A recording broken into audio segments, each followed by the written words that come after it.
ಎಲ್ಲರಿಗೂ ಶುಭ ಮಧ್ಯಾಹ್ನ. ಇವತ್ತು ಸಂಸ್ಕೃತ ಸ್ವರ ಸಂಧಿಯ ಒಂದು ಪ್ರಕಾರವಾದ ಎನ್ ಸಂಧಿಯ ಬಗ್ಗೆ ತಿಳಿದುಕೊಳ್ಳೋಣ. ಮೊದಲಿಗೆ what is the meaning of N ಸಂಧಿ? ಎನ್ ಸಂಧಿ ಅಂದರೆ ನಾವು ತಿಳಿದುಕೊಳ್ಳೋಣ.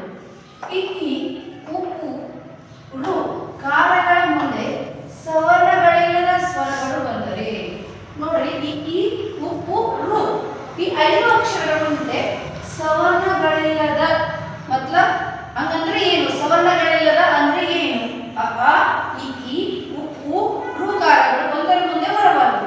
ಹಾಗಂದ್ರೆ ಅಕಾರಗಳ ಮುಂದೆ ಅಕಾರಗಳು ಬರಬಾರದು, ಉಕಾರಗಳ ಮುಂದೆ ಉಕಾರಗಳು ಬರಬಾರದು, ಋಕಾರದ ಮುಂದೆ ಋಕಾರ ಬರಬಾರದು. ಅವುಗಳಿಗೆ ನಾವು ಏನು ಕರಿತೀವಿ? ಸವರ್ಣ ಸ್ವರಗಳು ಅಂತ ಕರಿತೀವಿ. ಆದ್ರಿಂದ ಸವರ್ಣ ಸ್ವರಗಳಿಲ್ಲದ ಸ್ವರಗಳು ಬಂದ್ರೆ ಮಾತ್ರ ಅದೇನಾಗುತ್ತೆ?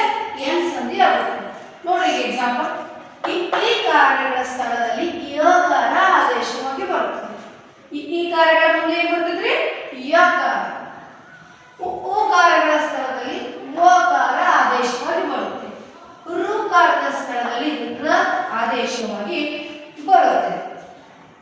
ಈಗ ನೋಡ್ರಿ, ಉದಾಹರಣೆ ಕೊಡ್ತೇನೆ. ಫಸ್ಟ್ ಫಾರ್ಮುಲಾ ಏನಿದೆ? ಈ ಕಾರಗಳ ಸ್ಥಳದಲ್ಲಿ ಯಕಾರ ಆದೇಶವಾಗಿ ಬರ್ತದೆ. ಮತ್ತು ಇನ್ನೊಂದು ಸವರ್ಣಗಳಿಲ್ಲದ ಸ್ವರಗಳು ಬರಬೇಕು. ಆಲ್ರೆಡಿ ನಾನು ಹೇಳಿದ್ದೀನಿ, ಸವರ್ಣ ಸ್ವರಗಳು ಅಂದ್ರೆ ಏನು? ಅ, ಇ, ಉ. ಇವುಗಳನ್ನ ನಾವೇನಂತ ಕರಿತೀವಿ? ಸವರ್ಣ ಸ್ವರಗಳು ಅಂತ ಕರಿತೀವಿ. ಈಗ ಉದಾಹರಣೆಗಳನ್ನ ತೆಗೆದುಕೊಳ್ಳೋಣ. ಫಸ್ಟ್ ಇದು ಫಾರ್ಮುಲಾ ಏನಿದೆ? ಈ ಕಾರಗಳ ಸ್ಥಳದಲ್ಲಿ ಯಕಾರ ಆದೇಶ ಬರ್ತದೆ. ಈಗ ನೋಡಿ, ಅತಿ ಈ ಅಂತ ಅದ್ರ ಮುಂದೆ ಸವರ್ಣ ಸ್ವರ ಬಂದಿಲ್ಲ. ಈ ಮುಂದೆ ಯಾವ ಅಕ್ಷರ ಬಂದಿದೆ? ಅ. ಇವೆರಡು ಏನು? ಸವರ್ಣ ಸ್ವರಗಳು ಅಲ್ಲ. ಆದ್ದರಿಂದ ಇವೆರಡರ ಜಾಗದಲ್ಲಿ ಏನು ಬರುತ್ತೆ?